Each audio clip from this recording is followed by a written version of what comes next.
Hello ji, नमस्कार। Welcome to डी5 education. मैं अजय सर आज आपके लिए आपकी सिलेबस अकॉर्डिंग क्या हिंदी व्याकरण में समास लेकर के आया हूं।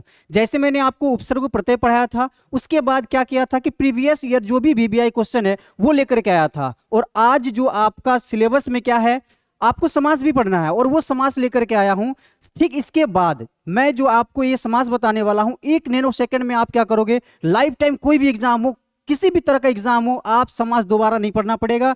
आप एक बार समास पढ़ोगे, लाइफ टाइम याद रहने वाला है। तो चलिए मेरे साथ बने रहिए इस वीडियो में और देखते हैं कि समास आपको कैसे मैं चुटकी में क्लियर करवाता हूं। ठीक है, तो चलिए सबसे पहले क्या करते हैं, आज जो समास होगा उस चैप्टर को स्टार्ट करते हैं और फिर इसके बाद जो नेक्स्ट क्लास होगा उसमें मैं आपके लिए प्रीवियस ईयर वीवीआई क्वेश्चन लेकर के आऊंगा। ठीक है, तो चलिए सबसे पहले समास की ओर बढ़ते हैं। देखिए, आपने बचपन से पढ़ा होगा, क्लास 5 से लेकर के अभी तक समास हजारों बार पढ़ा होगा, लेकिन कहीं ना कहीं आपसे मिस्टेक हो जाती है और आप क्या करते हो, एग्जाम में गलत करके आ जाते हो। तो सबसे पहले देखिए, समास पढ़ेंगे। चूंकि समास का डेफिनेशन तो हर कोई जानता होगा। अब देखिए इसमें क्या है कि दो या दो से अधिक शब्दों का परस्पर संबंध बताने वाले को क्या कहेंगे, समास कहते हैं। क्या, दो या दो से अधिक शब्दों के क्या परस्पर संबंध बताने। बेटा याद रखना कि जब ये शब्द पूछे तो समास होगा और वर्ण पूछे तो आपका क्या हो जाएगा, ये आपका हो जाएगा संधि हो जाएगा। तो थोड़ा सा डिफरेंस है, तो आपको थोड़ा सा अलग अलग देखने को मिल सकता है। तो चलिए डेफिनेशन क्या है कि दो या दो से अधिक शब्दों का परस्पर संबंध बताने वाले शब्द को क्या कहते हैं बेटा, समास कहते हैं। क्या कहते हैं, समास कहते हैं। चूंकि अब देख लो, ये डेफिनेशन तो आता ही आता है, सबको याद है, लेकिन एक नया चीज यहां पर है। नया चीज क्या है, नया चीज है कि समास संक्षिप्तीकरण को समास कहते हैं। देखो यहां क्या है, संक्षिप्तीकरण को समास कहते हैं। ये आपके लिए नया चीज है। आपसे पूछ सकता है कि संक्षिप्तीकरण का क्या अर्थ होता है। तो संक्षिप्तीकरण का अर्थ क्या होता है, संक्षिप्तीकरण का अर्थ होता है समास होता है। ठीक है, अब देखिए, चूंकि सब जानते हैं समास के 6 भेद होते हैं। कितने भेद होते हैं, तो समास के 6 भेद होते हैं, ये भी जानते हैं। देखिए अगला क्या है कि समास का विलोम। समास का विलोम क्या होता है, परसेंटेज बच्चे नहीं जानते होंगे। चलिए देख लो, यहां पर समास का विलोम शब्द क्या होता है, व्यास होता है। बेटा याद रखो, समास का विलोम व्यास होता है। ठीक है, चलिए अब नेक्स्ट क्वेश्चन की ओर बढ़ते हैं। सॉरी, अगला टॉपिक देखिए क्या है। चलिए देखिए, आपके सामने है पूरी समास के भेद के बारे में बताया गया है। अब देखिए, समास हर कोई पढ़ा होगा, कहीं ना कहीं इधर उधर मिस्टेक हो जाता है। तो एक देखिए शॉर्ट ट्रिक, समास के भेद को याद रखने के लिए आप क्या कर सकते हो। देखिए, अरे सॉरी, चलिए समास के भेद को कैसे याद रखेंगे उसके लिए देखिए, क्या एक याद रखो, ददत कब, ददत कब, ददत कब, है ना, ददत कब, ददत कब, इसको याद रखोगे तो आपका जो है समास का कोई भी भेद इजीली क्लियर हो जाएगा। अब देखिए क्या है, द से द्वंद्व समास, द्विगु समास, तत्पुरुष समास, कर्मधारय समास और अव्ययीभाव समास और बहुब्रीहि समास। ठीक है, ये सारे क्या हैं, समास के भेद हैं। देख लिया आपने, ये सब समास के भेद हैं। अब चलिए नेक्स्ट देखिए, द्वंद्व समास को सबसे पहले डिफाइन करते हैं कि द्वंद्व समास किसे कहते हैं। बेटा ये एक अच्छे से देखो, फिर आप बोलोगे कि वाह गुरुजी कमाल हो गया। क्या है कि द्वंद्व समास, तो द्वंद्व समास क्या है, तो जिस समास में पूर्व पद और उत्तर पद दोनों ही प्रधान होते हैं। यानी पूर्व पद मतलब क्या, पहला पद, पहला पद क्या है, प्रधान है, और उत्तर पद, उत्तर का अर्थ होता है अंतिम। ठीक है, जिसका पूर्व पद भी प्रधान हो और इसका अंतिम पद भी प्रधान हो, उसे हम क्या कहेंगे, क्या कहेंगे, द्वंद्व समास कहेंगे। यानी जिसका पहला और अंतिम पद प्रधान हो उसे द्वंद्व समास कहेंगे। ठीक है, अब देखिए ट्रिक के माध्यम से देखेंगे कि ट्रिक क्या है, कि द्वंद्व समास में अधिकतम योजक चिन्ह, ये जो आपको माइनस वाला दिख जाए, क्या ये माइनस वाला चिन्ह दिख जाए या फिर और रहे, विभक्ति का लोप अगर हो, यानी माइनस वाला नजर आ जाए या और लगा रहे, तो समझ लेना कि वो द्वंद्व समासी होगा, 100% द्वंद्व समासी होगा। लेकिन और एक बात याद रखो, ऐसा योजक चिन्ह वाला और भी मिल जाएगा, तो वहां पे कंफ्यूज आप ना हो, उसके लिए ट्रिक देखो। तो सबसे पहले एग्जाम्पल देखते हैं, उसके बाद बताते हैं आपको ट्रिक। ट्रिक क्या है, देखिए मैंने क्या बताया कि योजक चिन्ह माइनस रहेगा, माइनस रहेगा या फिर और लगा रहेगा, तो बेटा मार देना आंख बंद करके द्वंद्व समास। लेकिन रुको, देखिए एग्जाम्पल में माता पिता, डैश क्या नजर आ रहा है यहाँ पर, माइनस योजक चिन्ह नजर आ रहा है, यानी अर्थात क्या, माता और पिता। ठीक है, माता और पिता रह सकता है, या माता डैश पिता रह सकता है। राम कृष्ण, राम और कृष्ण, ये देखो राम और कृष्ण। तो इस प्रकार से अगर देखेंगे तो सबसे पहले कंफर्म हो जाना कि ये द्वंद्व समास है।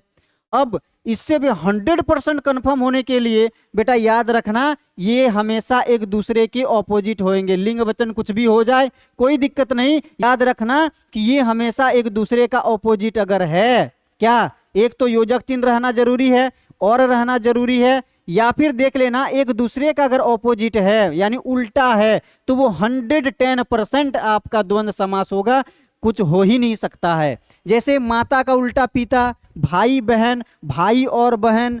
ठीक है, राम कृष्ण, राम का उल्टा कृष्ण हो गया, यानी विलोम रहे, विलोम रहे तो आंख बंद करके मार देना, क्या, द्वंद्व समास मार देना। ठीक है, चलिए नेक्स्ट देखते हैं। नेक्स्ट आपके सामने है द्विगु समास। अब द्विगु समास को कैसे पहचानेंगे, द्विगु समास को कैसे पहचानेंगे, तो द्विगु समास में क्या बता रहा है कि जिस समास में पूर्व पद संख्यावाचक हो बेटा, और कुछ नहीं देखना है, वो समास में कोई भी अगर दिया रहेगा तो उसका हमें क्या करना है, प्रथम पद को देखना है, यानी जो पहले लगा हुआ है अगर वो संख्यावाचक में है यानी संख्या को प्रदर्शित कर रहा है, तो आंख बंद करके मार देना कि वो द्विगु समास होगा।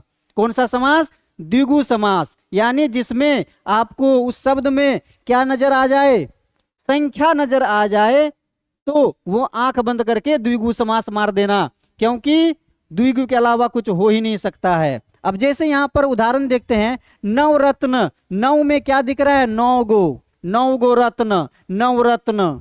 उसी प्रकार से त्रिभुवन, त्रि दिख रहा है ना, त्रि माने 3 है। उसी प्रकार से हम क्या होगा, एक ले लेते हैं सप्त मंजिल, सप्त मंजिल, सप्त मंजिल, यानी इसमें क्या दिख रहा है, सप्त दिख रहा है, यानी 7 मंजिल है ना।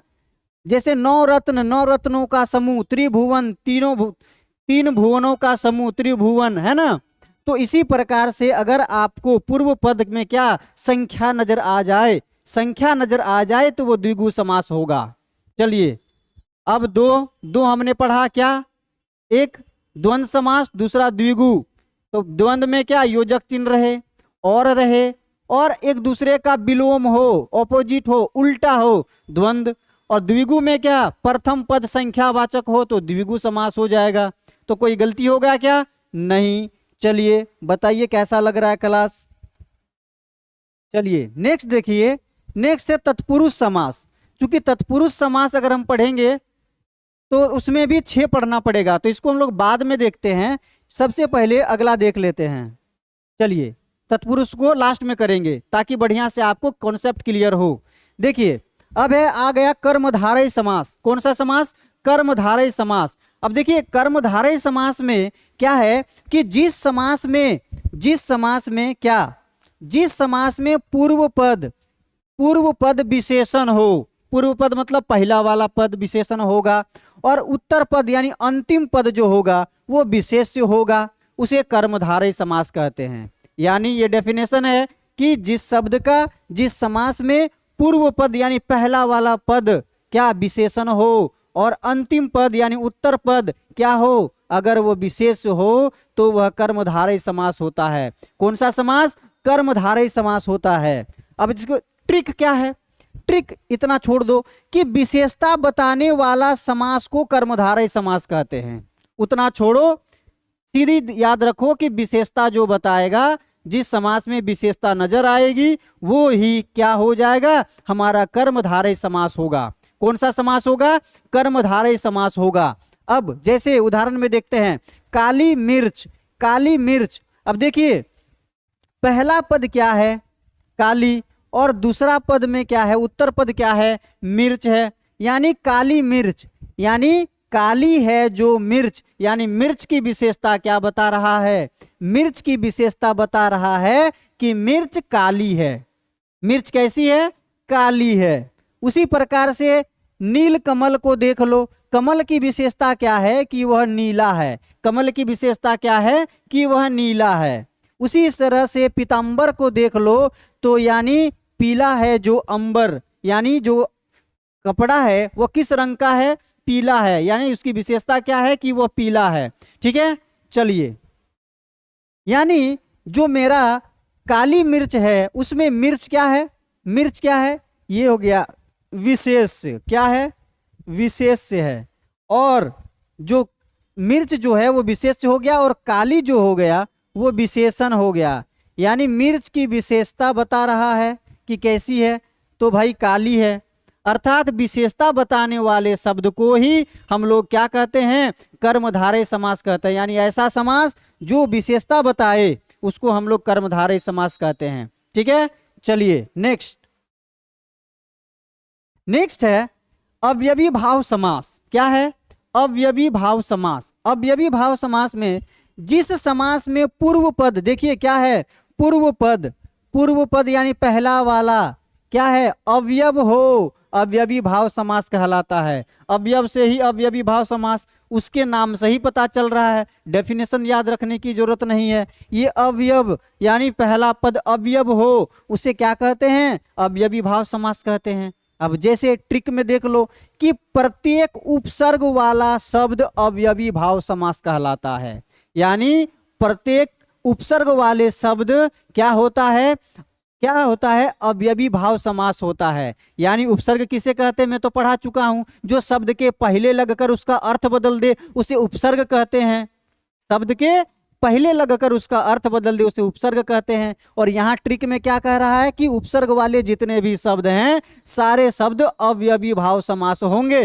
अब जैसे जैसे देखो यथा स्थान, यानी स्थान के आगे क्या लग गया, यथा लग गया, तो यथा स्थान यानी स्थान के अनुसार। उसी प्रकार से आजीवन को देख लो तो आजीवन, जीवन के आगे क्या लग गया है, आ उपसर्ग लग गया है, तो आजीवन यानी जीवन भर है। उसी प्रकार से प्रतिदिन को देख लो तो दिन के आगे क्या लग गया है, प्रति लग गया है, अर्थात प्रतिदिन। तो यानी प्रतिदिन मतलब क्या होता है, प्रत्येक दिन होता है। क्या होता है, प्रत्येक दिन होता है। ठीक है, तो आपने देख लिया कि जिसका पूर्व पद अवयव हो, अवयव हो, ठीक है, उसे क्या कहते हैं, अवयवी भाव समास कहते हैं। या प्रत्येक उपसर्ग वाले जितने भी शब्द हैं सारे अवयवी भाव समास होगा। ठीक है, ये भी देख लिया। चलो नेक्स्ट देखते हैं।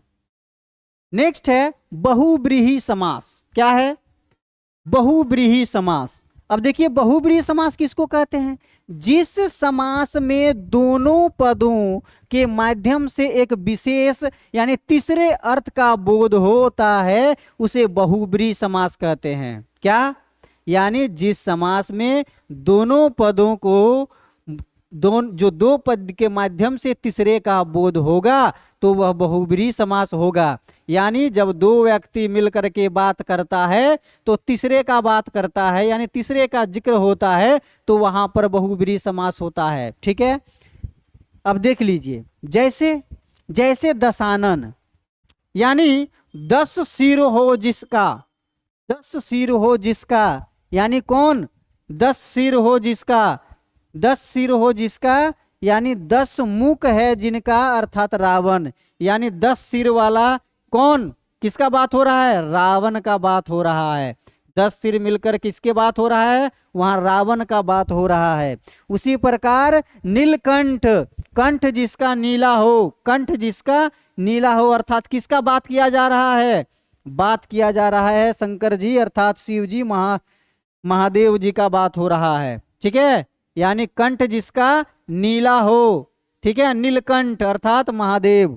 लंबोदर, लंबा हो जिसका उदर, उदर मतलब क्या, पेट, क्या होता है, पेट, जिसका पेट लंबा हो, या अर्थात लंबोदर। लंबोदर देखो, जिस शॉर्ट में नहीं बात कर रहे हैं, दो जन मिल के बात कर रहा है, तीसरे का बात कर रहा है, यानी क्या बता रहा है, लंबा हो जिसका उदर। भाई बात किसका हो रहा है, तो बात यहाँ पर गणेश जी का हो रहा है, तीसरे का बोध हो रहा है, तो लंबोदर अर्थात गणेश जी। ठीक है, चलिए अब आपने ये 6 का 6 देख लिया। एक आपका बाकी है जो मैं बोला था कि आपको बाद में बताता हूं, लास्ट में बताता हूं, वो हो गया तत्पुरुष समास। चलिए अब तत्पुरुष समास की ओर आते हैं। तत्पुरुष समास को देखते हैं कि तत्पुरुष में ऐसा क्या है जो कि वहां उसे लास्ट में सर बता रहे हैं। तो बेटा ध्यान से रखना, अधिकतर प्रश्न आपका जो है तत्पुरुष से आता है, ताकि आप कंफ्यूज हो जाओ और कुछ अलग मार के आ जाओ। ठीक है, तो देखिए, जिस समास में पूर्व पद गौण तथा उत्तर पद प्रधान हो तत्पुरुष समास कहलाता है। यानी जिसका पूर्व पद गौण हो तथा अंतिम पद यानी उत्तर पद जो है प्रधान पद हो, उत्तर क्या तत्पुरुष समास कहलाता है। इसके बेटा 6 भेद होते हैं। कितने भेद होते हैं? 6 भेद होते हैं। अब जैसे जैसे आपने कारक पढ़ा होगा तो आपको मालूम होगा कर्ता ने कर्म को करण से संप्रदान, सारा वही चीज रहता है, सिर्फ कर्ता हट जाता है। अगर तत्पुरुष समास का बात करें तो उसमें क्या होता है? कर्ता हट जाता है, बाकी कर्म से सब कुछ वही कुछ रहता है, सब कुछ वही वाला रहता है जो कारक में रहता है, सिर्फ कर्ता यहां से आउट हो जाता है। तो चलिए कर्ता को हटाते हैं। देखते हैं कर्म, कर्म तत्पुरुष, करण तत्पुरुष, संप्रदान तत्पुरुष, आपादान तत्पुरुष, संबंध तत्पुरुष और अधिकरण तत्पुरुष। अब देखिए, अगर हम बात करें क्या क्या कर्म तत्पुरुष का, करण तत्पुरुष का, संप्रदान का, आपादान का, संबंध का और अधिकरण का, ठीक है, तो इसमें हम देखते हैं कि कर्म का चिन्ह क्या है? योजक चिन्ह को का, करण से, संप्रदान के लिए, आपादान तत्पुरुष में से, संबंध में का, की, के, अधिकरण में पर। जिस प्रकार से आप कारक पढ़ते हैं ठीक उसी प्रकार से सारा चिन्ह, सारा नाम उसी तरह से है, सिर्फ यहाँ से कर्ता कारक गायब है, यानी कर्ता गायब है। ठीक है, तो योजक चिन्ह ये सब दिया हुआ है। अब देखिए कर्म तत्पुरुष का पहचान कैसे करेंगे? क्योंकि कर्म तत्पुरुष में क्या होता है? को या फिर का होता है। तो मतदाता यानी मत को देने वाला, देखो मतदाता मत को देने वाला, इसमें क्या छिपा हुआ है? को आ रहा है ना, अर्थात वह क्या हो जाएगा? कर्म तत्पुरुष हो जाएगा। उसी प्रकार से गिरह कट, गिरह को काटने वाला है, गृह को कटने वाला क्या हो जाएगा? गिरह कट हो जाएगा, अर्थात को आ रहा है। तो आपको इसको क्या करना है? बढ़िया से समझना है और देखना है कि कौन सा योजक चिन्ह छिपा हुआ है। ठीक है, चलिए नेक्स्ट देखिए, करण कारक, करण तत्पुरुष क्या है? करण तत्पुरुष। करण तत्पुरुष में क्या होता है? करण से। अब जैसे जन्मजात, यानी जन्मजात का अगर ये करेंगे तो क्या हो जाएगा कि जन्म से जो अंधा हो, सॉरी वो तो जन्मांध हो जाएगा, जन्म से जो हो, ठीक है, जात, जन्मजात। मुंह मांगा यानी मुंह से मांगा, क्या हो जाएगा? मुंह से मांगा। ठीक है, से आ रहा है। गुणहीन अर्थात गुण से हीन, उसके पास कुछ भी नहीं, गुण से हीन है वो, चरित्रहीन है वो। ठीक है, तो ये सब क्या हो जाएगा? करण तत्पुरुष हो जाएगा। क्या हो जाएगा बेटा? करण तत्पुरुष हो जाएगा। उसी प्रकार से अगला देखते हैं संप्रदान तत्पुरुष में। संप्रदान तत्पुरुष में क्या होता है? संप्रदान के लिए यानी युद्ध भूमि, युद्ध के लिए भूमि अर्थात युद्ध भूमि, अर्थात क्या हो जाएगा? संप्रदान तत्पुरुष हो जाएगा। ठीक है, युद्ध के लिए भूमि अर्थात युद्ध भूमि।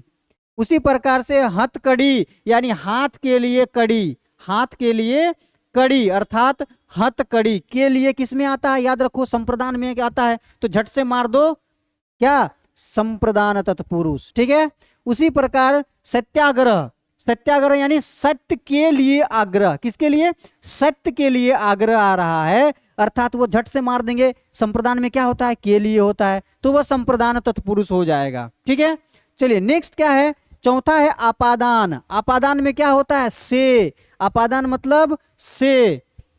जन्मांध यानी इसमें क्या होगा? आपादान में क्या होता है? अलग होने का दर्शाया जाता है, अलग होने का भाव प्रकट होता है आपादान में। ठीक है, जैसे पेड़ से पत्ते गिरते हैं, यानी पत्ते जो हैं वो पेड़ से अलग हो रहा है, हम लोगों ने कारक में पढ़ा है। ठीक उसी प्रकार से आपादान तत्पुरुष में भी अलग होने की संज्ञा दर्शाएगी, यानी जैसे से। आपादान मतलब क्या होता है? से। जैसे जन्मांध यानी जन्म से अंधा, बेचारा वो जो जन्म से है वो अंधा है, क्या? जन्म से अंधा है। भयभीत यानी भय से भीत, वो इतना डर गया, भय से वो भीत हो गया। ठीक है, धनहीन अर्थात धन से हीन, यानी उसके पास जो भी धन था वो सारा खत्म हो गया, वो धनहीन हो गया, गरीब हो गया, अलग हो गया, है ना। चलिए उसी प्रकार से पांचवा जो है आपका संबंध तत्पुरुष। क्या है? संबंध तत्पुरुष। क्योंकि संबंध में क्या पढ़ा है हमने? का के की पढ़ा है।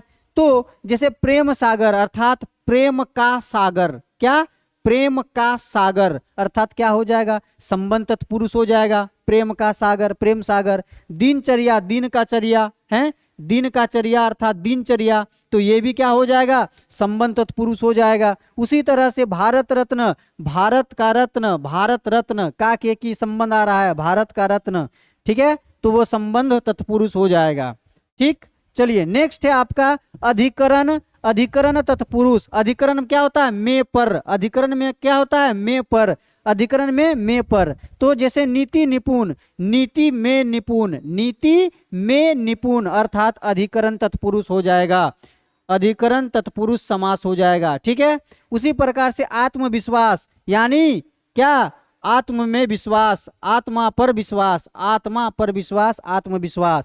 ठीक है, उसी प्रकार से आपको उदाहरण को बढ़िया से पढ़ना है, समझना है, फिर आपको कोई भी हो समास का सारा क्लियर हो जाएगा। तो हमने क्या पढ़ा, सबसे पहले द्वंद्व समास। द्वंद्व समास में क्या पढ़ा कि बेटा जिसमें योजक चिन्ह माइनस वाला नजर आए या फिर और आए। दूसरा सबसे क्लियर करने के लिए क्या, सबसे पहले क्लियर करने के लिए कि अगर एक दूसरे का ऑपोजिट होगा तो वो 110% द्वंद्व समास होगा। फिर हमने क्या पढ़ा, द्विगु। द्विगु में क्या पढ़ा कि द्विगु में पढ़ा कि पूर्वपद संख्यावाचक हो, क्या संख्यावाचक हो तो वो क्या हो जाएगा, क्या संख्यावाचक होगा तो वो द्विगु समास हो जाएगा। जैसे त्रिभुवन, त्रिरत्न, उसके बाद हो जाएगा आपका नवरत्न, ये सब क्या हो जाएगा, सप्तमंजिल, ये सब सारा जितना भी उदाहरण रहेगा जो जिसका प्रथम पद संख्यावाचक रहेगा वो द्विगु समास हो जाएगा, ये पढ़ा। उसके बाद फिर हमने क्या, सारे तत्पुरुष समास को देख लिया, कैसे क्या करना है। हाँ, आप उदाहरण पे गौर करना कि आपका ऑप्शन में क्या दिया हुआ है। अगर यहाँ पर ऑप्शन में आपको दे दिया जाए कि मतदाता कौन सा समास है, मतदाता कौन सा समास है, आपका वहां दे दिया द्विगु समास, बहुब्रीहि समास, अवयवी भाव समास और तत्पुरुष समास, इस तरह से दे दिया।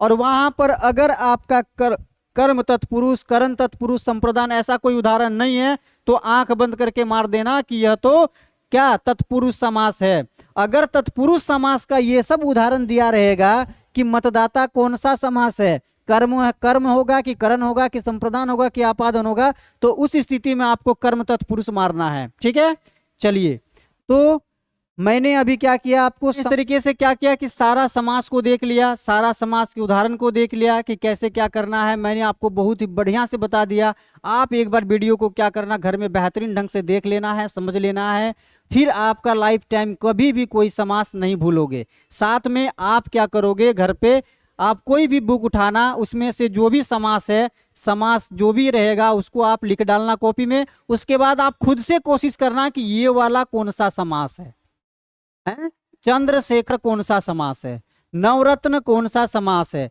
दशानन कौन सा समास है। समास बहुत सारा उदाहरण लिख लेना और डैश करके अपने आप में लिखना। मेरा वीडियो देखने के बाद आपका लाइफ टाइम कोई भी समास से प्रॉब्लम हो ही नहीं सकता है। चलिए, तो आज का सेशन ये समाप्त करते हैं। आज का सेशन आपको कैसा लगा कमेंट जरूर कीजिएगा, और साथ में वीडियो को क्या करो, आप क्या करो, वीडियो को हमेशा लाइक करो, सब्सक्राइब करो, और चैनल को तो बिना बोले सब्सक्राइब कर ही देते हो आप लोग। तो आप एक काम करो, अपने दोस्तों को शेयर करो ताकि उनका भी कल्याण हो जाए, और आपका इस बार दरोगा पार होने वाला है। ठीक है, तो चलिए आज का सेशन ये समाप्त करते हैं। जय हिंद, जय भारत, धन्यवाद।